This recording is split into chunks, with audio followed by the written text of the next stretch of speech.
নমস্কার, শুরু করছি বাংলা বলছে। গত কয়েকদিন ধরে গোটা রাজ্য তোলপাড় দুর্গাপুরের ঘটনাকে কেন্দ্র করে। গতকালই আসানসোল দুর্গাপুরের পুলিশ কমিশনার তিনি জানিয়েছিলেন যে তাদের তদন্তে তারা যেটা পাচ্ছেন যে একজনই এই ধর্ষণ করেছে, এবং তিনি জানিয়েছিলেন যে যে সহপাঠী, যে বন্ধু নির্যাতিতার, তিনিও সন্দেহের ঊর্ধ্বে নন। আর এরপরই আমরা দেখি যে গতকাল সন্ধে গ্রেফতার হয় নির্যাতিতার ওই সহপাঠী। এসব নিয়ে আমরা আলোচনা করব। আজকে আমাদের সঙ্গে যারা উপস্থিত রয়েছেন তাদের সঙ্গে পরিচয় করিয়ে দিই। আমাদের সঙ্গে তৃণমূল কংগ্রেসের পক্ষ থেকে রয়েছেন কৃষাণু মিত্র, বিজেপির পক্ষ থেকে অঙ্কন দত্ত এবং রয়েছেন আইনজীবী সৌম্যজিৎ রাহা। কিছুক্ষণের মধ্যেই কংগ্রেসের পক্ষ থেকে চন্দন ঘোষ চৌধুরী আমাদের সঙ্গে এসে যোগ দেবেন। আমি প্রথমে সৌম্যজিতের কাছে যাই, যে সৌম্যজিৎ, এখনো পর্যন্ত আমরা গত 3 দিন ধরে যে ঘটনাক্রম দেখছি এবং তারপর কালকে আলটিমেটলি সহপাঠীর গ্রেফতার হওয়া, এটা কতটা সিগনিফিকেন্ট এবং ঠিক আইনের কোন দিকগুলো এখানে খুব সিগনিফিকেন্ট রোল প্লে করেছে, যদি একটু আমাদের জানাও প্লিজ। প্রথমত এই ধরনের ঘটনাতে হচ্ছে একটা টাইম লাইন অফ ইভেন্টস এর বিষয় ছিল, যে টাইম লাইনটার উপরে বেস করে কিন্তু প্রথম থেকেই হচ্ছে ইনভেস্টিগেটিং এজেন্সি কিছু সন্দেহ প্রকাশ করে, এবং সেই টাইম লাইন অফ ইভেন্টসটা দেখা যায় যে কোন সময় সিসিটিভি ফুটেজ। এখন তো ক্রাইমের ডিটেকশন বা ইনভেস্টিগেশন আর আগের মতো নেই, এখন বহু ক্ষেত্রে হচ্ছে টেকনোলজিক্যাল অ্যাডভান্সমেন্টের জন্য হচ্ছে বিভিন্ন সময় বিভিন্ন ভাবে হচ্ছে ডিটেকশন সম্ভব।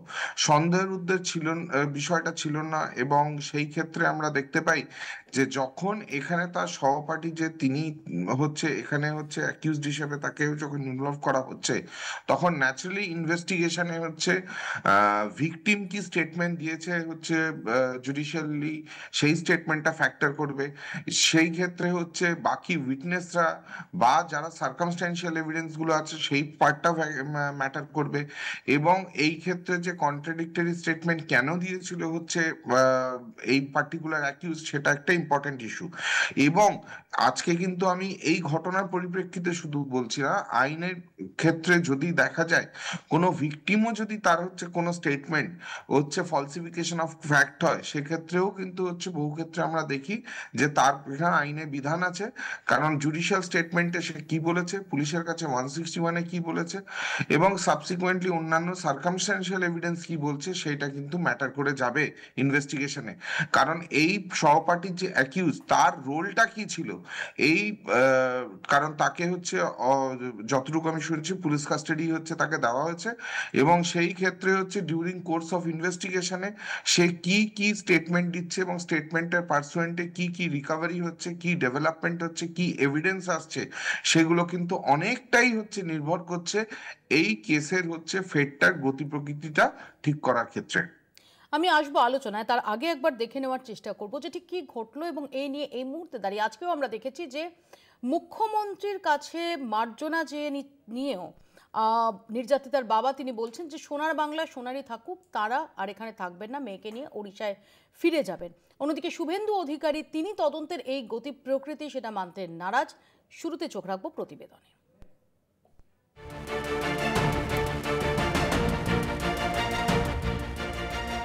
দুর্গাপুর কাণ্ডে নাটকীয় মোড়, নির্যাতিতার মুখে সহপাঠীর নাম। আরজিকরের পর দুর্গাপুর কাণ্ড, স্বাভাবিকভাবেই উত্তাল হয়ে উঠেছিল রাজ্য রাজনীতি। তদন্তে নেমেই রহস্য উদ্ধারে 5 জনকে গ্রেফতার করেছিল দুর্গাপুর আসানসোল পুলিশ কমিশনারেট। তদন্ত অন্য পথে ঘুরিয়ে দেওয়া হতে পারে বলে অভিযোগ করেছিলেন বিজেপি নেতারা। তবে জট যত খুলছে তত স্পষ্ট হচ্ছে তদন্তের গতিপথ। এবার ম্যাজিস্ট্রেটের সামনে নির্যাতিতার গোপন জবানবন্দিও নেওয়া হলো। নির্যাতিতা ডাক্তারি পড়ুয়া পুলিশকে যা জানিয়েছে, ঘটনাস্থল থেকে যেসব এভিডেন্স পাওয়া গেছে তা থেকে খুব শীঘ্রই মূল অভিযুক্তকে শনাক্ত করা যাবে বলে মনে করছে পুলিশ। পুলিশ সূত্রে খবর, ঘটনার দিন সন্ধ্যায় হোস্টেল থেকে স্বেচ্ছায় বেরিয়েছিলেন নির্যাতিতা। সহপাঠীর সঙ্গে ঘুরতে ঘুরতে জঙ্গলের ভেতর যান তারা। সেই সময় নির্যাতিতার অনিচ্ছা সত্ত্বেও তার সঙ্গে যৌন সম্পর্ক স্থাপন করা হয়। ঘটনার সময় সেখানে হাজির ছিল স্থানীয় 3 জন।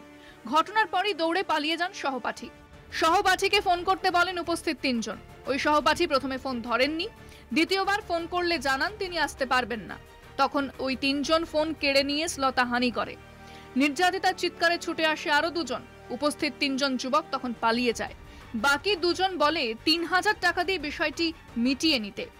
তরুণী তখন বলেন তার কাছে 200 টাকা আছে। 2 যুবক জানায় পরের দিন টাকা আনলে ফোন ফিরিয়ে দেবে।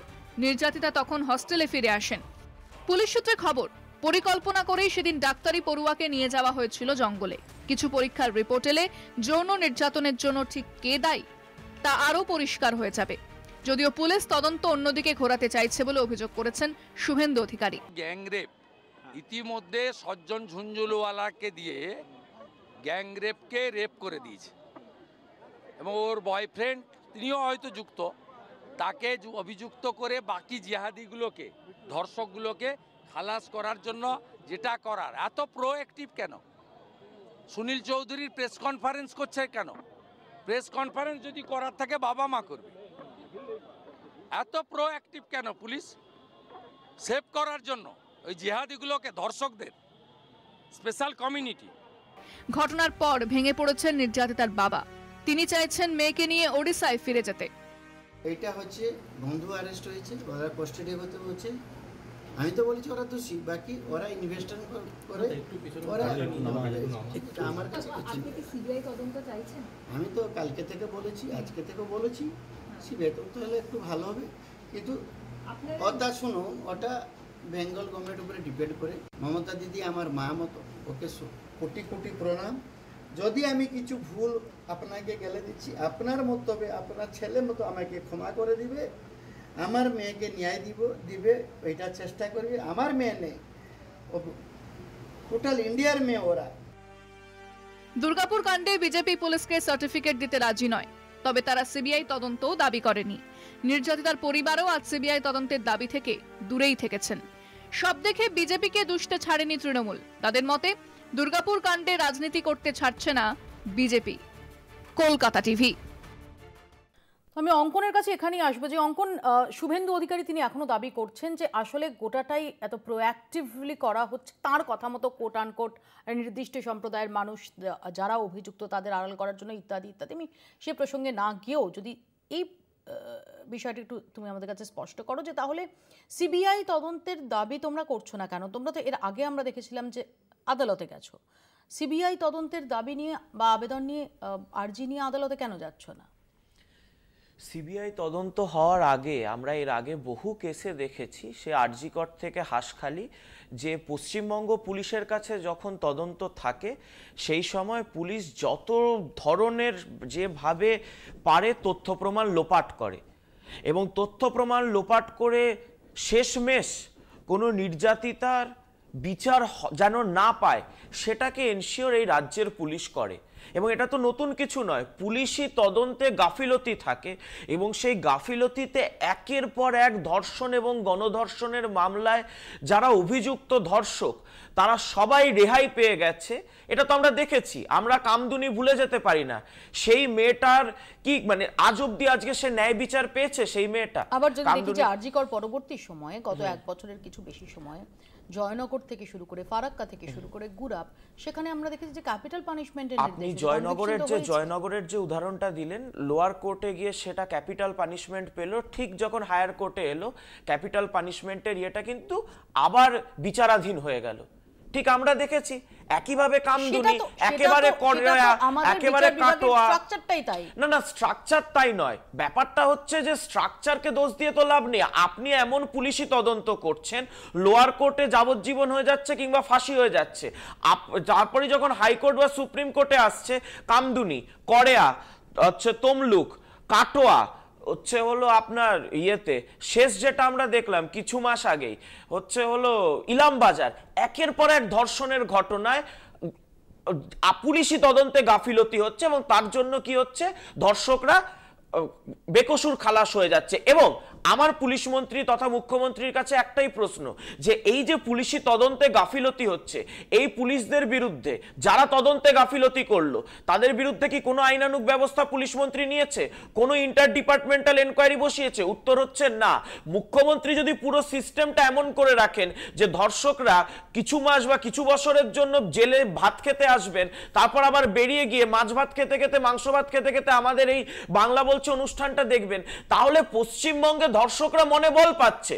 তৃণমূলের একাধিক জনপ্রতিনিধি, এমনকি মুখ্যমন্ত্রী, তারা যেভাবে ধর্ষককে দোষারোপ করার বদলে ধর্ষিতার চরিত্র হনন করতে শুরু করে দিচ্ছেন, সেই পার্ক স্ট্রিট থেকে হাসখালি থেকে বর্তমানে এই দুর্গাপুর, তাতে ধর্ষকরা মনে করছে যে হ্যাঁ, এই পশ্চিমবঙ্গে যাই হয়ে যাক না কেন, ধর্ষিতার ওপর যাবতীয় দোষ পড়বে, ধর্ষিতাদের চরিত্র হনন হবে এবং শাসক দল এবং পুলিশ। সিম্পল প্রশ্ন রয়েছে, হ্যাঁ। বিশেষ করে এখনকার যুগে তদন্তে বিশেষ করে যখন এই ডিজিটাল এবং ইলেকট্রনিক এভিডেন্স, এটা তো গুরুত্বপূর্ণ পার্ট হয়ে দাঁড়িয়েছে।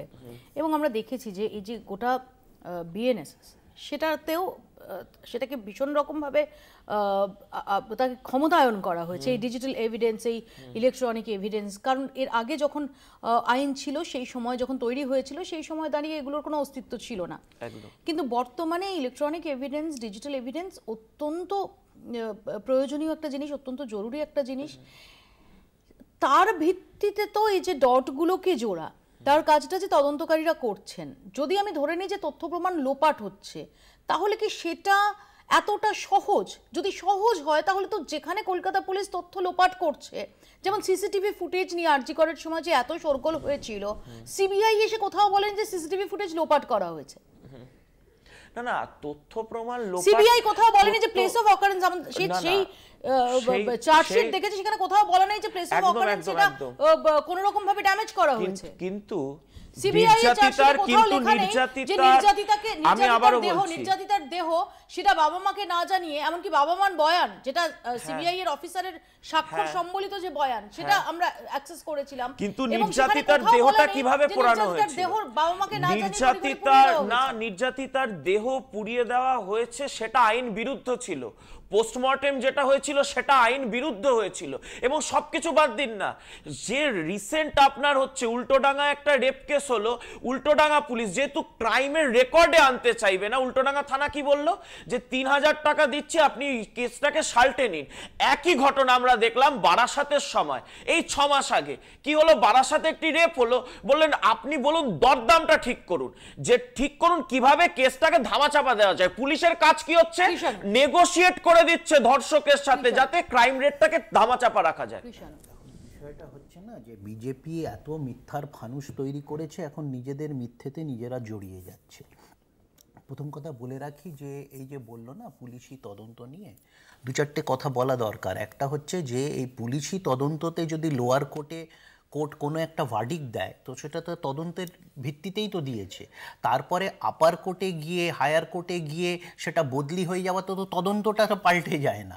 এখন আমরা জানি যে ও কামদুনি মামলা বলছে, নিশ্চয়ই আমার ব্যক্তিগতভাবে আমার মনেও অনেক প্রশ্ন আছে, কিন্তু যে ব্যক্তি কামদুনিতে তথাকথিত দোষীদেরকে ছাড়িয়ে এনেন, তিনি আবার আরজি করের বিপ্লবী হয়ে গেরুয়া শিবিরের তিনি নয়নের মণি হয়ে উঠেছিলেন। তো এইসব লোকেদেরও তো নেন, যারা ব্যবসা করেন, আইনের ব্যবসাদার, যারা আইনকে বিক্রি করেন, তারা এই সব ফাঁক ফোকর করেন। আচ্ছা বলুন তো, আমি ধরে নিলাম আমাদের এখানে সব খারাপ, আচ্ছা ৩,০০০ মহিলাকে কম করে রেপের যার বিরুদ্ধে মামলা, প্রজ্জ্বল রামান্না, সে কি ফাঁসির সাজা পেয়েছে? আমি ধরে নিলাম পশ্চিমবাংলা সব খারাপ, পশ্চিমবাংলাতে পুলিশ তদন্ত করে না, যে যেই লোকটার বিরুদ্ধে ৩,০০০ শুধু রেপের মামলা না, তার অভিযোগগুলো প্রমাণিত, তার কারণে ভিডিও ক্যাসেট আছে, সে কি ফাঁসির শাস্তি পেয়েছে? আজকে আমি যদি তালিকা দেখি যে বিগত ১ বছরে, আমার বেশি দূরে যাওয়ার দরকার নেই, এই মামলাটা যখন হয়েছে বিগত ১ বছরে, আজকে দেব সিং বাগওয়াল উত্তরাখণ্ডে বিজেপির নেতা, বাকি উত্তরপ্রদেশের কাশগঞ্জের গব্বর, সি কৃষ্ণকুমার কেরালার, হ্যাঁ আজকে অরিজিৎ সিং চৌহান মধ্যপ্রদেশে, এরা সব বিজেপির নেতা, কুলদীপ সিং সেঙ্গার আমরা জানি বিখ্যাত। হ্যাঁ, তো এদের বিরুদ্ধে যখন রেপের মামলা হলো, কতজন শাস্তি পেয়েছে? ফাঁসি ছেড়ে দিন, কতজন জেলে আছে? আমাদের এই রাজ্যতে বিজেপির মহিলা কর্মীরাই বিজেপির নেতার বিরুদ্ধে রেপের শ্লীলতাহানির অভিযোগ করেছেন, কোথায় আছে সেগুলো? এখন বিষয়টা কি, এরা একটা অত্যন্ত লজ্জাজনক ঘটনা, একটা খারাপ ঘটনাকে রাজনৈতিক পণ্য করতে গিয়ে নিজেরাই বিপদে পড়েছে। আচ্ছা, এই যে বলল পুলিশ নাকি প্রমাণ লোপাট করে, আমরা জানি সিবিআই যখন আসে তদন্ততে, সিবিআইয়ের যে ক্যারেক্টার, সিবিআই যেভাবে আসে সারা ভারতে, সিবিআইয়ের প্রথম কেসটা থেকে যদি নিয়ে নাও, সিবিআই আসে একদম শেষে, কখনো কেসটা বছর পেরিয়ে যায়। হ্যাঁ 6 মাস 8 মাস 1 বছর 2 বছর 3 বছর পর সিবিআই আছে। তো এইখানে কোন প্রমাণের কথা বলছে সিবিআই? যেইভাবে সিবিআই ম্যান্ডেট, সিবিআই তো প্রাইমারি এজেন্সি নয়। আমি এখানে একটুখানি আসবো সৌম্যজিতের কাছে, যে সৌম্যজিৎ প্রথমত হচ্ছে সিবিআই তো কোনো কিছু ঘটনা ঘটলে, ইনসিডেন্ট ঘটলে প্রথমেই তো সিবিআই এর হাতে সেটা চলে যায় না, যায় লোকাল পুলিশের কাছে। তারপর লোকাল পুলিশ হয়তো সেটাকে হোমিসাইড হলে হোমিসাইডে দেয়, তাদের ডিটেকটিভ ডিপার্টমেন্টে দেয়, তার বিভিন্ন যে দফতরের মধ্যে যে দফতর রয়েছে সেগুলো যে যার যে এক্সপার্টিজ রয়েছে যে দফতরের, সেই অনুযায়ী সেটাকে দেয়। পরবর্তীকালে সিবিআই আসার সম্ভাবনা। কাছে এই যে কথায় কথায় তথ্য প্রমাণ লোপাটের যে থিওরিটা আমরা দেখছি, এটা কতটা খাটে যে তাহলে তো সিবিআই কোনো কেসই করতে পারবে না, যে যেখানে মনে করবে সে তথ্য প্রমাণ লোপাট করে দেবে, নাম্বার 1। নাম্বার 2, আমি আবারও ইলেকট্রনিক আর ডিজিটাল এভিডেন্সের প্রশ্নে যাবো সৌম্যজিৎ তোমার কাছে, যে যেখানে আমরা এখন যদি একটা কিছু করি, আমি এখান থেকে বেরিয়ে আমার অফিস যেখানে, সেখান থেকে বেরিয়ে আমি ধর্মতলায় গেলাম, আমার প্রত্যেকটা সিসিটিভিতে আমি আমার ডিজিটাল ফুটপ্রিন্ট রেখে যাচ্ছি, আমার মোবাইলটা নিয়ে যাচ্ছি, আমার টাওয়ার লোকেশন তার ডিজিটাল ফুটপ্রিন্ট থাকছে। তথ্য প্রমাণ লোপাট করা, বিশেষ করে ডিজিটাল এভিডেন্স, ইলেকট্রনিক এভিডেন্স লোপাট করা, এটা কি এতটাই সহজ? একদম সঠিক অ্যানালিসিস। এটা আমরা দেখেছি এবং লোকাল স্তরেও যখন হচ্ছে, এবং কলকাতা পুলিশ বা বিভিন্ন কমিশনারেটে যখন হচ্ছে কেস হয়, একদম আইনের নিয়ম হচ্ছে এফআইআর রেজিস্টার্ড হলো, এফআইআর রেজিস্টার্ডের পর সঙ্গে সঙ্গে হচ্ছে কমপ্লেনেন্ট বা ভিকটিমের স্টেটমেন্ট রেকর্ড করবে, করে ওখানে তারপরে কিন্তু প্লেস অফ অকারেন্সে যাবে, এবং সেখানে কিন্তু প্লেস অফ অকারেন্সে গিয়ে সেখানে হচ্ছে এন্টায়ার পিওটার হচ্ছে একটা স্কেচ ম্যাপ আঁকবে, সেখানে পিওটা পুরোটা দেখে তার কি আছে চারধারে সমস্ত কিছু দেখে নোট করে, এবং সব থেকে বড় কথা হচ্ছে ক্রাইম সিনটাকে সবসময় হচ্ছে একটা প্রোটেক্ট করতে হয়, সেটাকে হচ্ছে ক্রাইম সিনটাকে হচ্ছে যাতে ইন্টিগ্রিটি অফ দি এভিডেন্স থাকে, সেই জন্য কিন্তু প্রাইমারিলি এটাই করার হচ্ছে নিয়ম, সো দ্যাট কোনো রকম এভিডেন্স কন্টামিনেট না হয়, এবং লোকাল উইটনেস যা যা আছে সেগুলোকে এক্সামিন করা হয়। This are all done within the first 24 hours of the registration of the case. তার মানে হচ্ছে সবসময় হচ্ছে লোকাল বা যে থানাতে কেস স্টার্ট হচ্ছে তাদের দায়িত্বটা মূলত বর্তায়, এবং আজকাল টেকনোলজিক্যাল অ্যাডভান্সের জন্য ক্রাইম সিনটাকে প্রিজার্ভ করা বা ক্রাইম সিনটাকে হচ্ছে কর্ডন করে রাখা হয়, সিল করে রাখা হয়। তার কারণ হচ্ছে ফরেন্সিক এক্সপার্টরা এসে সেখান থেকে হচ্ছে বিভিন্ন ধরনের হচ্ছে স্যাম্পলস বা এভিডেন্স কালেক্ট করেন, সেই জন্য হচ্ছে সেটাকে কর্ডন করে রাখা হয়। পরবর্তীকালে দেখা যায় হচ্ছে ডিটেকটিভ ডিপার্টমেন্ট বা সিআইডি বা কোনো স্পেশালাইজড এজেন্সি লাইক সিবিআই তারা যখন তদন্ত হচ্ছে টেক ওভার করেন, অবভিয়াসলি হচ্ছে বাই দ্যাট টাইম হয়তো দেখা যায় হচ্ছে এক্সপার্টসরা হচ্ছে সেখান থেকে যে এভিডেন্স তোলা সেটা তুলে নিয়েছেন, এবং তুলে নেওয়া মানে কিন্তু কোনো ফরেন্সিক এক্সপার্ট যাওয়া মানে সেখানে কিন্তু তারা তাদের সাইন্টিফিক মেথড যে হচ্ছে এভিডেন্স কালেকশন করেন, শুধু কালেকশন করা নয়, একটা পার্টিকুলার কেসে সেখানে প্রপারলি হচ্ছে কিভাবে এভিডেন্সটা আইডেন্টিফাই হবে, কালেক্ট হবে, এবং সেটাকে সাইন্টিফিক মেথডে প্রিজার্ভ করা হবে। এই প্রিজার্ভটা করা যখন হচ্ছে তখনই হচ্ছে কন্টামিনেশনটা আটকানো হয়। তাই জন্য বহু ক্ষেত্রে আমরা দেখে যাই হয়তো তর্কের খাতিরে হচ্ছে বহু ক্ষেত্রে প্রমাণ লোপাটের কথা বলা হচ্ছে, কিন্তু সাবসিকুয়েন্ট ইনভেস্টিগেটিং এজেন্সিকে ওই প্রাইমারিলি যে এভিডেন্সটা বা এভিডেন্সটা কালেক্ট করা হয়েছে সেইটার উপরই রিলাই করতে হয়। পরবর্তীকালে তারা ক্রাইম সিন ভিজিট করতেই পারেন, ভিজিট করে দেখবেন, কিন্তু সেই প্রথম দিকে কালেকশন করা এভিডেন্সটার উপরই হচ্ছে নির্ভর করতে হবে। এটা গেল একটা পার্ট। দ্বিতীয় পার্ট হচ্ছে এই এভিডেন্সের তো হচ্ছে রিপোর্টটা এক্সপার্টই দিচ্ছেন, সেই এক্সপার্ট যখন এভিডেন্সটা দিচ্ছেন বা যে স্যাম্পলটার উপরে কালেক্ট করে এভিডেন্সটা দিচ্ছেন, অবভিয়াসলি হচ্ছে সাবসিকুয়েন্টলি যদি কোনো প্রিমিয়াম এজেন্সি থাকে তার অপশনস থাকে হচ্ছে সেই স্যাম্পলটাকে অবশ্যই হচ্ছে অন্যভাবে হচ্ছে অন্য কোনো থার্ড পার্টির থেকে বা কারোর থেকে হচ্ছে সেন্ট্রাল ফরেন্সিক সায়েন্স ল্যাব হোক, যেখান থেকে হোক, স্টেট এফএসএল এর উপর ডিপেন্ড না করলেও সেখান থেকে পরীক্ষা করে নেওয়া। এবং সব থেকে মোস্ট ইম্পর্টেন্ট কথা হচ্ছে ডিজিটাল এভিডেন্স। আমরা কিন্তু একটা জিনিস হচ্ছে মনে রাখতে হবে, আমাদের কিন্তু নতুন আইনটা হচ্ছে ভিকটিম সেন্ট্রিক আইন, ঠিক আছে, এবং এই বিএনএস এর নতুন ক্রিমিনাল লস এর অবজেক্টটা হচ্ছে ভিকটিম সেন্ট্রিক হচ্ছে আইন, ভিকটিম কম্পেনসেশন, ভিকটিম প্রোটেকশন, সমস্ত কিছুর উপর। এবং সেই কারণে হচ্ছে যত কিছু নতুন আইনে আনা হয়েছে এবং সেখানে ডিজিটাল টেকনোলজিক্যাল সমস্ত কিছু সাপোর্ট দেওয়া হচ্ছে বা সেগুলো এইড করে কিভাবে হবে, সেইখানে কিন্তু একটা ডিটেকশন অফ ক্রাইমটা বা চেঞ্জিং নেচার অফ ক্রাইমটা হচ্ছে আমাদের আগের মতো নেই। তাই জন্য একটা যে কোনো প্যাটার্নে মানুষও যেমন হচ্ছে ক্রিমিনাল যারা আছে তারাও যেমন বিভিন্ন ধরনের ক্রাইম প্যাটার্ন চেঞ্জ করেছে। বহু ক্ষেত্রে যেমন রিসেন্ট হচ্ছে গত বছরের একটা ঘটনা, যেমন মাস্ক পরে গেছে, ইচ্ছে করে মাস্ক পরে গেছে, কিন্তু মাস্ক পরে গেলেই হবে না, সিসিটিভি ফুটেজে গেট প্যাটার্ন অ্যানালিসিস করা, যেটা আমরা জয়নগরের ক্ষেত্রে গেট প্যাটার্ন অ্যানালিসিস দেখলাম। এবং শুধু তাই নয়, বাংলাদেশ সংসদ মার্ডার কেসেও হচ্ছে, সিআইডি কেসে ওটাতে হচ্ছে গেট প্যাটার্ন অ্যানালিসিস হয়েছে। পূর্ব বর্ধমানের জোড়া ভাতার কেসে, জোড়া মার্ডার কেসে, ওখানেও গেট প্যাটার্ন অ্যানালিসিস হয়েছে। এবং শুধু গেট প্যাটার্ন অ্যানালিসিস নয়, আজকাল একটা প্লেস অফ অকারেন্সে 3D হচ্ছে ইমেজিং করা হয়, যাতে তার চারপাশটাও আসে। সেই সিস্টেমটা নেই যে হাতে কাগজে, রাফ কাগজেই শুধু ছবি। একেবারে খুব ইন্টারেস্টিং কয়েকটা পয়েন্ট তুলেছে সৌম্যজিৎ। আমি একটু বিরত করছি কারণ আমাকে একটা ব্রেক নিতেই হবে। ছোট্ট একটা বিরতির পর এ প্রসঙ্গে আলোচনায় আসছি। ইতিমধ্যে চন্দন দাও আমাদের সঙ্গে এসে জয়েন করেছেন। ছোট্ট বিরতি, দেখতে থাকুন বাংলা বলছে। ফিরে এলাম বিরতির পর। আমি চন্দনদার কাছে যাবো। চন্দনদা, আমরা যেটা নিয়ে আলোচনা করছি যে আমরা দুর্গাপুর কাণ্ড নিয়ে গত 3 দিন ধরে গোটা রাজ্য তোলপাড় হতে দেখেছি। শুধু তাই নয়, আমরা দেখতে পেয়েছি যে এমনকি ভিন রাজ্য থেকে এখানে প্রতিনিধি দল পাঠানো হচ্ছে। এটা জাতীয় স্তরে এটা ভীষণভাবে একটা চর্চিত বিষয় হয়ে দাঁড়িয়েছে। এ রাজ্যের আইন শৃঙ্খলা পরিস্থিতি, এ রাজ্যের নারী সুরক্ষা, সেটা প্রবলভাবে আরও একবার প্রশ্নের মুখে এসেছে। এবং সেই জায়গায় দাঁড়িয়ে আমরা এবার লেটেস্ট যে ডেভেলপমেন্ট দেখলাম, যে ওই নির্যাতিতার যে সহপাঠী, যে বন্ধু, যে সেদিন তার সঙ্গী ছিল, সে গ্রেফতার হয়েছে। এবং কালকে আমরা পুলিশ কমিশনারের যে প্রেস কনফারেন্স পুরোটা শুনেছি, তার যা মূল যে পয়েন্টস, তার ওপর দাঁড়িয়ে যদি আমরা এটাকে অ্যানালিসিস করার চেষ্টা করি। একেবারে শুরুতে এর বিশ্লেষণটা একেবারে একদম স্পেসিফিক একটা কথা বলা যেতে পারে, সেটা হচ্ছে আমরা বারবার লজ্জিত হচ্ছে ওড়িশার কাছে। অ্যাট দি সেম টাইম আমরা একটু বৃহত্তরভাবে যদি ভাবি, একজন ভারতীয় কন্যা ভারতের ভূমিতে কোথাও মেডিকেল স্টাডি করতে গিয়ে ধর্ষিত হয়েছে। যদি তুমি এইভাবে বিচার করো, তাহলে সেকেন্ডারি অবস্থাটা এসে দাঁড়াবে আজকে কোথায় কিভাবে, সেটা দুর্গাপুর না কলকাতার আরজিকর মেডিকেল কলেজ নাকি ওই কসবা ল কলেজের দর্শন। আমি তোমাকে প্রথমত যে কথাটা বলবো সেটা হলো যে একেবারে স্পেসিফিক্যালি একটা কোয়েশ্চেন কিন্তু এখানে উঠে আসছে। সেই কোয়েশ্চেনটা হচ্ছে যে নির্যাতিতার, দেখো স্টেটমেন্টটা, নির্যাতিতার বাবা বারবার বলছেন একটা সঠিক বিচার চাই, বিচার যেন কোনো অবস্থাতে বন্ধ না হয়, এবং আমি আমার মেয়েকে নিয়ে আমার রাজ্যে বা অন্য রাজ্যে চলে যাব। এখানে দুটো স্ল্যাপ আছে। একটা হচ্ছে বিচার যেন বন্ধ না হয়, তার মানে একটা পারসেপশন কাজ করছে বিচারের গতি, উনি এখান থেকে মেয়েকে সরিয়ে নিলে সম্ভবত বিচারের গতি রুদ্ধ হতে পারে।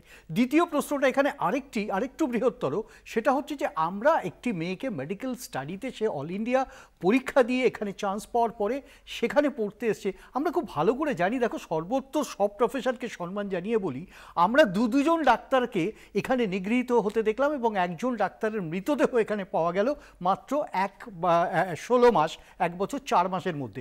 আমি তোমাকে কেন বলছি, এই দ্বিতীয় ক্ষেত্রে যখন প্রশ্নটা আসে, একজন ডক্টর, তাকে, সে ডক্টর আগামী দিনে সে মেডিকেল সার্ভিসকে আরও বেশি সার্ভ করবে, এরকম একটি জায়গা থেকে তাকে সরে যেতে হচ্ছে। বাংলা প্রোটেকশন পায়নি। তো এখানে বাঙালির রাজনীতিক বলো, বাঙালির সামাজিক একজন মানুষ হিসেবে যথেষ্ট লজ্জার কারণ। কিন্তু আমি তোমাকে আরেকটি কথাও পাশাপাশিভাবে বলবো, গত 16 মাসে আমরা 3টে ঘটনা দেখেছি। একটি আরজিকর, নৃশংসতম ঘটনা, আমরা বহু আলোচনা করেছি। দ্বিতীয়টি ঘটেছে কসবা ল কলেজ, সেখানেও একটা নৃশংসতম ঘটনা, সেখানেও আমরা প্রত্যক্ষ করেছি। আর তৃতীয়টি এই দুর্গাপুর। দেখো এই 16 মাসের এই 3টে ঘটনার একটা ক্যারেক্টার কিন্তু দুর্গাপুরে মিসিং। মানে আমি বলতে চাইছি যে আরজিকর ল কলেজে একটা প্রোটেক্টিভ আইডিয়া ছিল, প্রোটেকশন দেওয়া হচ্ছে সরকারের তরফ থেকে, এবং বিবিধভাবে সেটা আমরা কিছু ক্ষেত্রে তার প্রমাণ পেয়েছি, অন্তত ফিল ইন্ডেক্সে, যে সত্যি সরকারের ভূমিকা নিরপেক্ষ ছিল না। এবং সেক্ষেত্রে ওই মৃতদেহ পাওয়ার পরে তার পরবর্তী ইতিহাস আমরা সকলেই জানি। কিন্তু এখানে একটা প্রোটেকশনের কারণ ছিল, পুলিশের ভূমিকা সদর্থক ছিল বলে মনে হয় না। আর দ্বিতীয় প্রশ্নটা হচ্ছে, সরাসরি তৃণমূল কংগ্রেসের ছাত্র নেতৃবৃন্দ এখানে জড়িয়ে পড়লো এবং অ্যারেস্টেড হলো, সেখানেও যে প্রোটেক্টিভ একটা মেজার গভর্নমেন্টের পক্ষ থেকে থাকবে, হয়েছেও, সেটা পারেনি আলটিমেটলি তোমাদের জন্য, সাংবাদিক কুলের জন্য, এবং এখনো পর্যন্ত যে গণতন্ত্রের মূল ধারাটা বেঁচে আছে তা তোমাদের এই এফার্টের জন্য। আর থার্ডের ক্ষেত্রে যে ঘটনাটি ঘটলো, সেখানে কিন্তু ওই সেকেন্ড ফ্যাক্টরটাকে বাইরে রাখতে হবে। তার কারণ প্রথমত প্রাইভেট মেডিকেল কলেজ, দ্বিতীয়ত এখানে তৃণমূল সরাসরি যুক্ত বা পুলিশ প্রভাবিত করছে এরকম কোনো এভিডেন্স নেই। আপনি বলছেন যে এরকম এভিডেন্স নেই, এখানে প্রশাসনের বা সরকারের কাউকে আড়াল করার দায় নেই, এটা বলছেন। আবার শুভেন্দু অধিকারী তিনি মনে করছেন যে নির্দিষ্ট সম্প্রদায় তাকে প্রোটেক্ট করার চেষ্টা করছে। দেখো আমি একটা কথা তোমাকে বলি, আমার বক্তব্য হচ্ছে সিম্পল, আমার বক্তব্য হচ্ছে যে সত্যি সরকার কাউকে আড়াল করছে কি করছে না, এটা আমরা কতটা জাস্ট একটা ন্যারেটিভের ওপর দিয়ে এই সিদ্ধান্তে উপনীত হচ্ছি, নাকি আসলে কিছু তথ্যের ওপর দিয়ে উপনীত হচ্ছি। না, আমি তোমাকে দেখো একটা কথা বলতে পারি, আমি বারবার দেখেছি যে যখনই কোনো ঘটনা ঘটে সেই ঘটনা তুমি সন্দেশখালি দেখো, আমি সাম্প্রতিক, আমি তোমার শুধুই দর্শকবৃন্দদের উদ্দেশ্যেই বলবো, তারা মনে করতে পারেন, এই ধরো সন্দেশখালিতে যে নামগুলোকে বার করা হয়েছিল স্পেসিফিক্যালি কোনো একটা ধর্ম অবলম্বনকারী। আমার বলার উদ্দেশ্য বিভিন্ন জায়গাতে যদি ওই সেগমেন্টটাকে ডিটেক্ট করা হয় তাহলে পারপাসটা যে ভোট বা তাকে ঘিরে একটা নির্দিষ্ট ধর্মকে প্রভাব বিস্তার করা বা ধর্মীয় আচরণকে প্রভাবিত করা, এটা নিয়ে কোনো সন্দেহ নেই। কিন্তু আমি একটা কথা বলবো, criminal is criminal by any mean, by any standard, by any definition. সেই জায়গা থেকে কিন্তু এরা সরে যাচ্ছে, এটা কিন্তু রাজনীতি। অঙ্কন না, আমি আগের কথাগুলো একটু বলি যে এক্ষুনি কৃষাণুদা গুনালেন যে কোথায় উত্তরপ্রদেশের একজন বিজেপি, কোথায় কেরলের বিজেপি। তো আমিও তো বলতে পারি, গতকাল ইন্দাসের ধর্ষণের ঘটনায় কে অপরাধী? তৃণমূল কংগ্রেসের কর্মী। সালারের ধর্ষণের ঘটনায় কে অপরাধী? তৃণমূল কংগ্রেসের কর্মী। কসবা ল কলেজের ঘটনায় কে অপরাধী? তৃণমূল কংগ্রেসের কর্মী। বিষয়টা সেইখানে নয়, বিষয়টা হচ্ছে নারী নিরাপত্তা দেওয়ার ক্ষেত্রে মমতা বন্দ্যোপাধ্যায় কমিটমেন্ট করেছিলেন 2016 সালে তৃণমূল কংগ্রেসের নির্বাচনী ইশতেহারে, যে সমস্ত জায়গায়, শুধু সরকারি জায়গায় নয়, বেসরকারি কোনো প্রতিষ্ঠান থাকবে, শিক্ষা প্রতিষ্ঠান হোক, অন্য কোনো প্রতিষ্ঠান হোক, সেখানে আমরা পুলিশ বুথ করব। তো এই জায়গায় পুলিশ বুথের কোথায় অবস্থান আমরা কোথাও দেখতে পেলাম না। পুলিশ বলছে আমি 3:40 গিয়ে অফিসিয়ালি জানতে পারি। এই পরাণগঞ্জ যে অঞ্চলটা, এই অঞ্চলে বিগত আপনি 1-1.5 বছরে দেখুন, আপনারা কলকাতা টিভি দেখাবেন, একাধিক মার্ডার, একাধিক শ্লীলতাহানির ঘটনা আপনারা রিপোর্ট করেছেন। তা সত্ত্বেও ওখানে কোনো পুলিশি নজরদারি ছিল না কেন? পুলিশের একটা ব্যাপক শূন্যপদ রয়েছে আমরা জানি। ফলে পুলিশ কোথায় কাজটা করবে? পুলিশের কাজটা কোন জায়গায় রয়েছে? এ রাজ্যের পুলিশ মন্ত্রী ঠিক করে বলবেন যে আমরা জানি যে তারপর আমরা চুলচেরা বিশ্লেষণ করতে পারবো, আমরা তৃণমূলকে দোষ দেব, তৃণমূল আমাদেরকে দোষ দেবে। কিন্তু যে জায়গাটায় নিরাপত্তা দেওয়ার কথা, আমরা রাত্রি সাথীর নাম করে একটা অদ্ভুত সিদ্ধান্ত দেখলাম তখন রাজ্য সরকারের পক্ষ থেকে ওই আরজি করের ঘটনার পর, যে রাত্রিবেলায় মেয়েরা কাজ করবে না। আবার আমরা তারপর কি দেখলাম, এখন আবার সমস্ত আমরা বিভিন্ন তুঘলকি নিদান শুনতে পাচ্ছি যে রাত্রিবেলায় বেরোনো উচিত নয়। চিরঞ্জিত বলছেন যে রাত্রিবেলায় বেরোচ্ছে কেন, রাত 12টার সময় কোন ভদ্রলোকের বাড়ির মেয়ে রাত্রি 12টার সময় বেরোয়? কেউ আবার বলে দিচ্ছেন মনোরঞ্জন ব্যাপারী ধর্ষকের সাথে বেরিয়েছে কেন নির্যাতিতা। এই যে অর্থাৎ রাজ্য আইনসভার যারা সম্মাননীয় সদস্য, যারা আইন প্রণেতা, তাদের মধ্যে যদি এই ধরনের মানসিকতা বিরাজ করে, তাহলে রাজ্যের শাসন বা রাজ্যের প্রশাসন যাদের হাতে রয়েছে তারা কিভাবে চলবেন? তারা যদি বারবার করে একটা ধর্ষণের ঘটনাকে ধর্ষিতার ওপর পুরো দোষটাকে চাপিয়ে যদি এইভাবে পুলিশকে দিয়ে চালায়, তাহলে পুলিশের তদন্তে গাফিলতি থাকবেই। দেখো, প্রথম কথা হচ্ছে যে আমরা তো আর এরকম একটা কোনো নয় যে পশ্চিমবাংলাই একমাত্র রাজ্য, পশ্চিমবাংলার জন্য আইন, সংবিধান শুধু পশ্চিমবাংলার জন্য প্রণীত হয়েছে, তা তো নয়। আমাদের দেশে আইন ব্যবস্থা, সংবিধান, এটা সার্বিকভাবে সারা দেশের জন্যে। এবার দেশের সরকার তুল্যমূল্য বিচার করে, বিভিন্ন রাষ্ট্রের ন্যাশনাল ক্রাইম রেকর্ড ব্যুরো আছে, প্রত্যেক বছর পরিসংখ্যান দেয়। কেউ যদি পরিসংখ্যান না দেয়, সেই রেকর্ড থেকে তার নামটা বাদ দিয়ে দেবে, তাকে তো কেউ 1 নম্বর করে দেবে না, বলবে আমরা পরিসংখ্যান পাইনি। হ্যাঁ, তো তার লিস্ট থেকে সে এমনি বাদ হয়ে ডিসকোয়ালিফাই হয়ে যাবে। আপনি ডিসকোয়ালিফাইও করছেন না, আপনি তাকে প্রত্যেক বছর শিরোনামে রাখছেন, নাম্বার 1-এ রাখছেন সব থেকে সুরক্ষিত রাজ্য শহর। এখন তারপরে বিজেপির নেতাদের কিছু বলার থাকছে না, বোঝায় তথ্য দেয়নি, তথ্য চেপে গেছে। আমি তো আবার বলছি, আমরা নিশ্চয়ই পশ্চিমবাংলাকে এখনও অবধি স্বর্গরাজ্য করতে পারিনি, এটা আমার মানতে কোনো দ্বিধা নেই। কিন্তু যখন এখানে অঙ্কন বা চন্দনদা বা অন্য কেউ ওরা যখন বলে, তখন আমরা দেখতে পাই তাদের শাসন ব্যবস্থা কীরকম হচ্ছে। আজকে ত্রিপুরাতে দেখুন, কিছুদিন আগে দেখলাম 14 মাসের একটা মেয়ে রেপ হলো। আমরা লখনৌতে দেখলাম, গুজরাতে 4 তারিখে একটা মেয়েকে 2বার কিডন্যাপ করে 2বার গণধর্ষণ করা হয়েছে। এবং লজ্জার বিষয়, একটা নিউ ইন্ডিয়া এক্সপ্রেস ছাড়া কোনো মিডিয়াতে সেটা রিপোর্টিংও করা হয়নি, সেটা চেপে দেওয়া হয়েছে। হ্যাঁ, 2বার কিডন্যাপ করে 2বার গণধর্ষণ করা হয়েছে মেয়েটাকে, মাইনর মেয়ে। হ্যাঁ, তো এই এখন আমি আবার বলছি যে এরা কারা বলছে, তারা কি করেছে, নিজেরা আর কে কি বলল, কোন নেতা কি বলেছে, তাহলে তো মানে এটা অনেক বেড়ে যায়। আমি একটু আসবো এখানে, আমি একটু বাঁসুরি স্বরাজ তিনি কি বলেছেন সেদিন দিল্লিতে প্রেস কনফারেন্স করে, কি বলেছেন একটু শোনাও। काल में महिलाएं असुरक्षित है कि अपने आप में ही बहुत दुर्भाग्यपूर्ण है। ऊपर से स्टेट की महिला मुख्यमंत्री माननीय ममता बनर्जी इतनी संवेदनहीन टिप्पणी करती हैं, वो रेप सर्वाइवर पर ही दोषारोपण करती हैं। मुझे लगता है ये टीएमसी की दकियानूसी मानसिकता को परिलक्षित करता है और कहीं ना कहीं आपके माध्यम से मैं ये जरूर कहना चाहूंगी ममता बनर्जी को कि वो स्टेट के केवल मुख्यमंत्री नहीं, वो स्टेट की होम मिनिस्टर भी हैं। इसका मतलब आंतरिक सुरक्षा की पूरी जिम्मेदारी उन पर है। उनको तो ऐसा माहौल बनाना चाहिए जहां पर बच्चियां इतनी सुरक्षित महसूस करें, दिन हो या रात वो आराम से आ जा सके। लेकिन मैं आपके माध्यम से पुनः उनसे ये अनुरोध भी करूंगी कि कृपया रेप को जस्टिफाई मत करिए, उस बच्ची को जस्टिस दिलाने की तरफ काम करिए। তো আমার এখানে অঙ্কনের কাছে প্রশ্ন, যে যদিও মুখ্যমন্ত্রী তিনি ব্যাখ্যা দিয়েছিলেন এবং তিনি বলেছিলেন যে তার বক্তব্যের ভুল ব্যাখ্যা হয়েছে, কিন্তু আমরা দেখলাম যে এই বিষয়টাকে কেন্দ্র করে ভিন রাজ্য থেকে প্রতিনিধি দল পাঠানো হলো, তাকে কেন্দ্র করে একটা বিরাট একটা হইচইয়ের একটা পরিস্থিতি তৈরি হলো। দিল্লি থেকে প্রেস কনফারেন্স, এটা যদিও সংবাদ সংস্থাকে দেওয়া একটি বক্তব্য, কিন্তু বাঁসুরি স্বরাজকে আমরা সেখানে প্রেস কনফারেন্সও করতে দেখেছি। না মানে আমি বুঝতে পারছি না, অন্য রাজ্যের একজন শিক্ষার্থী পশ্চিমবঙ্গে এসে তাকে ধর্ষণের মতো একটি নারকীয়তার শিকার হতে হবে, সেই রাজ্যের মন্ত্রী, সেই রাজ্যের যার যে সমস্ত প্রতিনিধি রয়েছেন তারা দেখা করতে এসেছেন, এর মধ্যে অন্যায় কি রয়েছে? তৃণমূল কংগ্রেসের প্রতিনিধি দল যায় না বাইরের রাজ্যে? তো সেই জায়গায় তো যায় না। না একটু আগে এনসিআরবির ডেটা বলছিলেন না, আচ্ছা উল্টোডাঙ্গা রেপ কেস টাকা দিয়ে ফিরে যেতে বলল পুলিশ, তো এইভাবেই তো, এবং পুরো উল্টোডাঙ্গা ধর্ষণে অভিযোগ নিতে অস্বীকার, অভিযোগকারী নির্যাতিতা।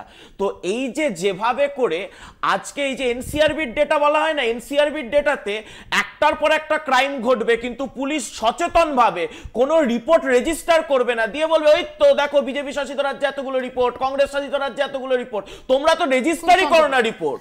আমি আবার বলছি, আরজি করের পর বাংলার মানুষের শিক্ষা হয়েছে এই মানে ফেক নিউজ বা কনকক্টেড নিউজ বা সূত্রের খবর, হ্যাঁ, আর বা নিরপেক্ষ বিশ্লেষকের মুখ থেকে এই সব মানুষ আর বিশ্বাস করছে না। মানুষ এখন তথ্যে বিশ্বাস করছে, মানুষ আইনে বিশ্বাস করছে, মানুষ আদালতের রায় বিশ্বাস করছে, এর বাইরে মানুষ আর বিজেপি নেতাদের কথাকে বিশেষ করে আর বিশ্বাস করছে। সৌম্যজিৎ, এখন গোটা বিষয়টা যেখানে দাঁড়িয়ে রয়েছে, কি ঘটেছিল, কারা কি ভূমিকা পালন করেছিল? কারণ এটা আমরা জানি যে পরিবর্তিত আইন অনুযায়ী, সৌম্যজিৎ তুমি বেটার বলতে পারো, ভুল হলে ধরিয়ে দিও, যে যদি একটা এই ধরনের একটা ধর্ষণের সময় যদি কেউ সেই ঘটনায় পাশেও দাঁড়িয়ে থাকে বা কোনোভাবে যদি সেটা, কারণ আমরা দেখেছি একাধিক ক্ষেত্রে এরকম ইনস্ট্যান্স উঠেছে, সেটাও কিন্তু গ্যাংরেপের হিসেবেই গণ্য হয়, এবং যে সেখানে দাঁড়িয়ে ছিল তার যদি ভূমিকা কিছুটা প্যাসিভও হয়, তাকেও কিন্তু একই দোষে দোষী বলে ধরা হয়। একদম ঠিক মফিয়া, যেটা হচ্ছে আমরা তো এটা সাধারণ বুদ্ধিতে আমি একটা লেমন ল্যাঙ্গুয়েজে বলি, আমরা তো চিরকাল জানি যে অন্যায় যে করে আর অন্যায় যে সহে ঘৃণা যেন তাদের তৃণ সমদয়। আমাদের বেসিক প্রিন্সিপাল বা যে ধরনের আইডিওলজির উপর বেস করে আমাদের তো বেসিক ভারতবর্ষ বা আমাদের যে ধরনের হচ্ছে ওল্ড লস থেকে নিউ লস এর বিবর্তনটা, সেই বিবর্তনের মধ্যে তো আমরা দেখছি হচ্ছে টেকনোলজিক্যাল অ্যাডভান্সমেন্ট। এই যে এনসিআরবি রেকর্ডের কথা বলছো, সেই এনসিআরবি রেকর্ডগুলো হচ্ছে ক্রাইম প্যাটার্নস গুলো চেঞ্জ করে করে আইন তোলা হয়েছে। এবং আজকে যদি একজন থাকে, কেউ যদি প্যাসিভ, তার প্রেজেন্স সে যদি দেখছে, আমি যদি একটা শুধু এই ধরনের রেপ কেন যে কোনো একটা কেসে যদি আমি দেখি যে আমি একজন লোক দাঁড়িয়ে দাঁড়িয়ে সে মার্ডার হওয়াটা দেখছে এবং সেখানে সে কোনো রকম রেজিস্ট করছে না, বা অন্য যে কোনো ধরনের ক্রাইম যদি আজকে হচ্ছে এবং সেই ক্ষেত্রে যদি তার রোলটা সবসময় সন্দেহজনক থেকে যাবে, কারণ হচ্ছে তাকে এক্সপ্লেন করতে হবে what prevented that person from not stopping that crime or not attempting to stop that crime, এটা একটা পার্ট। এবং সেই ক্ষেত্রে ভিকটিমস, যে ক্ষেত্রে হচ্ছে assault against women, sexual assault against women এবং ক্রাইমস এগেনস্ট ওমেনের ক্ষেত্রে কিন্তু এই জায়গায় সাসপিশনটা তার উপরে আরো হচ্ছে প্রবল। এবং সেই ক্ষেত্রে হচ্ছে আইন বা বিভিন্ন ধরনের হচ্ছে লিগাল প্রেসিডেন্স আছে, যেখানে হচ্ছে আমরা দেখেছি বিভিন্ন জায়গায় যেখানে হচ্ছে একটা মহিলা ও যদি এই ধরনের ক্ষেত্রে কোনো রকম ভাবে হচ্ছে সাইলেন্ট স্পেকটেটর থাকে, সেও কিন্তু সন্দেহের ঊর্ধ্বে যায় না, তাকেও কিন্তু সেখানে বহু ক্ষেত্রে আমরা দেখেছি তাকেও হচ্ছে অ্যাকিউজ করা হয়। তো এই পরিস্থিতিগুলোতে পারিপার্শ্বিক সার্কামস্ট্যান্সিয়াল এভিডেন্স এবং সে যা স্টেটমেন্ট দিচ্ছে সেটা জাস্টিফায়েবল কিনা সেটা সার্কামস্ট্যান্সিয়ালি প্রমাণ করতে হবে। আজকে যদি দেখা যায় সে তাকে পিওতে ছিল এবং সাবসিকুয়েন্টলি সে সেখানে পিওতে থাকা যে সময় ঘটনা ঘটেছে প্রেজেন্ট ছিল, এবং আরো কল ডিটেলস রেকর্ড বা হচ্ছে সিসিটিভি ফুটেজ অ্যানালিসিস বা টাওয়ার লোকেশন যেগুলোর কথা বলছিলে, সেইগুলো সমস্ত অ্যানালাইজ করে তার বক্তব্যের সাথে কমপ্লিট কন্ট্রাডিকশন আসে বলেই একটা লোককে কিন্তু তার লিবার্টিটা কাটেল হয়ে ইনভেস্টিগেশনে টেনে আনা হয়। এবং এই ক্ষেত্রে এই সমস্ত ফ্যাক্টরস গুলো হচ্ছে কনসিডার করা হবে যখন একজন even a silent Spectator who is present in such sexual assault cases, তার রোলটা সম্বন্ধে হচ্ছে সেখানে কিন্তু তাকেই এক্সপ্লেনেশন দিতে হবে এইগুলোর ক্ষেত্রে। তো আমরা এইখানে investigation since it's in early stage কারুর সম্বন্ধে কনক্লুসিভ জায়গাতে বলাটা আমাদের পক্ষে সম্ভব নয়, বাট একটা জায়গা হচ্ছে যে কোথাও না কোথাও কোজেন্ট এভিডেন্স থাকার পরেই কিন্তু যে কোনো ইনভেস্টিগেশন এজেন্সি একেবারে আমি আসবো এর প্রসঙ্গে একটু। আমি এর পাশাপাশি দেখি যে আজকে আমরা দেখলাম যে শুভেন্দু অধিকারী, সুকান্ত মজুমদার, খগেন মুর্মু, শঙ্কর ঘোষ, লকেট চট্টোপাধ্যায়রা তারা আজকে পথে নেমেছিলেন এবং সেখানে আদিবাসী সমাজের প্রতিনিধি তাদেরও তারা সামিল করেন। তাদের অভিযোগ যে যেভাবে খগেন মুর্মুর ওপর আক্রমণ নেমে এসেছে নাগরাকাটায়, তাই নিয়ে আজকে কলকাতার রাস্তায় প্রতিবাদ মিছিল করেন বিজেপি নেতৃত্ব।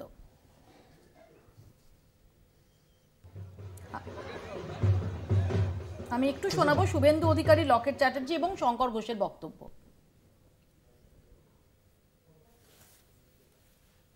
কত উদাহরণ নেবেন? খগেন মুর্মুর রক্ত দেখেছেন তো? ফুল জোহারের কথা বলেছি, সবাই মিলে আদিবাসীরা স্রষ্টা, সৃষ্টির কর্তা, তারা মূলবাসী। খগেন মুর্মুর রক্ত, এর বদলাও নিব আমরা, বদলও হবে।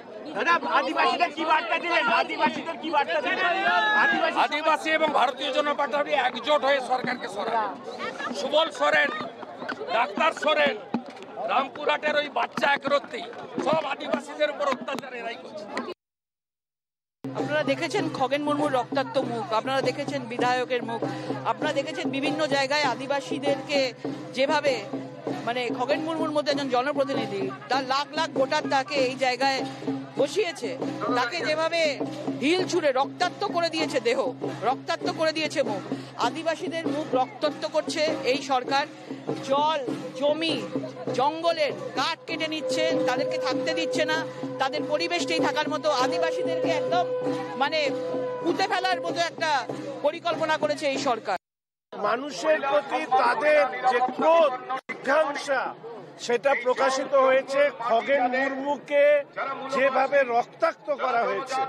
আমরা শুধু এইটুকু বলবো, জনজাতি সমাজের সর্বত্র এই যে কথাটা বলা হচ্ছে, উত্তরবঙ্গের জল, জঙ্গল, জমি, যাতে জনজাতি মানুষের একটা নিজস্ব অধিকার আছে, ঠিক একইভাবে আমাদের জঙ্গলমহলের ক্ষেত্রে প্রত্যেক জায়গায় প্রাকৃতিক সম্পদ লুট হচ্ছে, সেই লুটের বিরুদ্ধেও এই লড়াই আমাদের আদিবাসী সমাজের নেতৃত্বে চলছে। আজকে আমরা এখানে উপস্থিত হয়েছি যে আদিবাসী সমাজের সাংসদ, তাকে যেভাবে মব লিঞ্চিং করে মেরে ফেলবার চক্রান্ত হয়েছিল, তার বিরুদ্ধে সমগ্র আদিবাসী সমাজের প্রতিবাদটাকে রাস্তায় নিয়ে কৃষাণু। দেখো খুব সংক্ষেপে আমি সবার রেসপন্স। মজার বিষয় হচ্ছে যে সরকার দেশের রাষ্ট্রপতিকে রাম মন্দির উদ্ঘাটন এবং পুজো থেকে বঞ্চিত করে আদিবাসী হওয়ার দরুন, সেখানে প্রধানমন্ত্রী অযাচিতভাবে ঢুকে যান, সেই সরকার যেখানে আদিবাসীদের জমি আদানিকে দিয়ে দেওয়া হচ্ছে, ছত্তিশগড়ে তারা আন্দোলন করছে, তাদেরকে বেঁধে পেটানো হচ্ছে, বিভিন্ন রাজ্যতে আদিবাসীরা আক্রান্ত বিজেপির সরকারে, তারা এখানে বলছেন সেই সব জায়গার আদিবাসীরা শুনে দেখে হাসছে। আরেকটা মজার কথা বলি, এই লকেট দেবী কিছুদিন আগে বলেছিলেন এনকাউন্টারের কথা। এদের সরকার অপরাজিতা বিলকে ফেরত দেওয়ার সময় তার শাস্তির প্রাবধানকে বলে টু হার্শ, মানে ফাঁসি আমরা বলেছিলাম একমাত্র শাস্তি এই সব ক্ষেত্রে, তারা বলেছিলেন টু হার্শ। সেই পার্টির নেতা লকেট দেবী তিনি বলেন কিনা এনকাউন্টার করে দিক, মানে কোনো আইনের ব্যাপার নেই, না জেনেই শুধু অভিযোগে এনকাউন্টার করে দিতে পারে তারা, কিন্তু অপরাজিতা বিল পাশ করে এদেরকে আইনিভাবে ফাঁসির শাস্তি দিতে পারে না। এটা হলো বিজেপির দ্বিচারিতা। না, দুটো দিক আছে। অপরাজিতা বিল নিয়ে যেটা কৃষাণুদা বললেন, অপরাজিতা বিলে তদন্ত করতে গেলে যদি পুলিশ অফিসাররা দ্রুত তদন্তের সময় যে তদন্তের ত্রুটি থাকবে সেই সময় এক সেকেন্ড আমি বলে নি, সেই সময় সেই পুলিশ অফিসারদের বিরুদ্ধে ব্যবস্থা নেওয়ার জন্য যে সংশোধনীর কথাটা বিরোধী দলনেতা প্রস্তাবনায় দিয়েছিলেন যে আপনি আইনের সাথে আনুন, সেগুলো আনেননি কেন? পুলিশকে বাঁচাতে হবে, মানে তৃণমূল নির্দেশ দেবে দর্শকদের বাঁচাতে, পুলিশ সেইভাবে এফআইআর সাজাবে বলে পুলিশের বিরুদ্ধে কোনো ব্যবস্থা নয়। এইবার আসি হলো এনকাউন্টারের কথা। এনকাউন্টার তো হয়, ধর্ষকদের এনকাউন্টার করতে পারে, ইউপি পুলিশ থেকে হলো আপনার বিভিন্ন রাজ্যের পুলিশ এনকাউন্টার করে, এই রাজ্যের পুলিশ ধর্ষকদেরকে জামাই আদর করে, সেটা আলাদা কথা। এবার আসি আজকের ঘটনায়। এই যে আজকের ঘটনায় আপনি বলছেন জনজাতি সম্প্রদায়ের একজন মানুষ যিনি জনপ্রতিনিধি, দীর্ঘদিনের জনপ্রতিনিধি, তাকে যেভাবে রক্তাক্ত করা হয়েছে ত্রাণ কাজ করতে গেছিলেন বলে, তিনি এক মানুষের পাশে দাঁড়াতে গেছিলেন বলে, সেই জায়গায় তাকে নিয়ে কিনা যে না কি হচ্ছে, যে না বিজেপি কি করে দিচ্ছে। আরে ভাই মশাই, মালদায় আপনারা আদিবাসী যারা নিজের জমি রক্ষা করতে গেছে তাদেরকে গ্রেফতার করে থানায় অ্যারেস্ট করে রেখেছেন। আজকে সুবল সোরেনের মতো একজন আদিবাসী সম্প্রদায়ের মানুষ তার চাকরিটা চুরি করলেন এমন করে, সেই ছেলেটা আজকে আত্মহত্যা করতে বাধ্য হলো। আজকে আদিবাসী সম্প্রদায়ের সবর সম্প্রদায়ের মানুষ আজকে ওখানে অনাহারে, জঙ্গলমহলে অনাহারে তারা মারা যাচ্ছে। আপনারা আজকে আদিবাসী সম্প্রদায়ের হয়ে কথা বলবেন? চন্দনদা, না, আদিবাসী প্রসঙ্গে যখন রাজনীতির প্রসঙ্গটা আসছে তখন এই শুভেন্দু অধিকারীর মূলত একটি জায়গাতে আমার যথেষ্ট সন্দিহান আমি। ইনফ্যাক্ট প্রায় 5 বছর হতে এলো বিরোধী দলনেতা, আমরা বারবার আশা করেছিলাম বিরোধী দলনেতা উনি তার ভূমিকা পালন বিধানসভাতে করবেন, কারণ উনি বিরোধী দলনেতা বিধানসভাতে।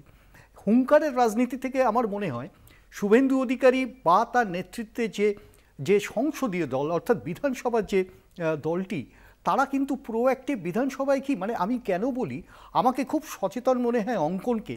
প্রত্যেকটা প্যারামিটারে তার একটা অ্যানালিসিস আছে এবং তার একটা ভাবনা আছে। এই ভাবনাটা আমার ব্যক্তিগত ধারণা শুভেন্দু অধিকারীর আরও বড় ডিটেল এবং অ্যানালাইটিক্যাল আইডিয়াস আছে, কিন্তু এর প্রেজেন্টেশনটা ওখানে হয় না। 2 নম্বর প্রশ্নটা হচ্ছে যে আমরা একটা জিনিস দেখি, ধরো আমি কখনো ক্রস এভিডেন্সে বিশ্বাস করি না, অর্থাৎ এখানে ঘটেছে ওইখানে ঘটেছে বলে এখানে ঘটেছে এটা কারণ নয়, কারণ কোথাও ফেলিওর, এবং সেটা সরকার কেন্দ্র হোক, রাজ্য হোক, অন্য রাজ্য হোক। আমরা যখন দেখি খুব স্বাভাবিক, জাস্টিফাই করা যায় না। আমরা ওড়িশার ক্ষেত্রে দেখেছি আদিবাসী সম্প্রদায়ের ওপরে একটা ব্যাপক অত্যাচার। তুমি যদি ক্রাইম রেকর্ড ইভেন লাস্ট ইয়ারের দেখো, তাহলেও দেখবে আদিবাসী সম্প্রদায়ের ওপরে, বিশেষত মহিলাদের ওপরে ওড়িশাতে রেজিস্টার্ড কেসেস কত। সেকেন্ডারিলি তুমি বিহারেও এটা পাবে, বেঙ্গলে তো ওটা পাচ্ছই, অস্বীকার করে লাভ নেই। এখন প্রশ্নটা হচ্ছে খগন মুর্মুর যেহেতু দীর্ঘদিনের নেতা, সুপরিচিত মুখ, যদি আমি এটাকেই বাস্তবের সামনে রাখি, উনি বিভিন্ন দল থাকতে পারেন কিন্তু সুপরিচিত মুখ, তাকে আক্রমণ করাটা মারাত্মক অন্যায়। কিন্তু সেটা শুধু আদিবাসীর রক্ত ঝরেছে বলে আদিবাসীর ডাইমেনশনের রাজনীতিটা করতে হবে, তাহলে চ্যাটার্জি ব্যানার্জি ঘটকদের আলাদা রাজনীতি করতে হবে। সময় একদম শেষ। সবাইকে ধন্যবাদ আমাদের সময় দেওয়ার জন্য। আমরা ডেফিনেটলি যেভাবে দেখলাম যে আজকে আদিবাসী আবেগকে সামনে রেখে বিজেপি নেতৃত্ব তারা রাজপথে নামলেন, সত্যি কি সেটা ভোট বাক্সে এফেক্ট করবে? কারণ বিজেপির এমন একাধিক ঘটনা রয়েছে যেখানে আদিবাসী বা জনজাতি মানুষ তাদের প্রতি সেন্সিবল ব্যবহার করা হয়নি বলে অভিযোগ বিজেপির দিকেও গেছে। নিঃসন্দেহে বোঝাই যাচ্ছে যে এই চর্চাটা নির্বাচনের মুখে প্রবলভাবে চলতে থাকবে। আপাতত বাংলা বলছি এখানেই শেষ করছি। দেখতে থাকুন কলকাতা টিভি।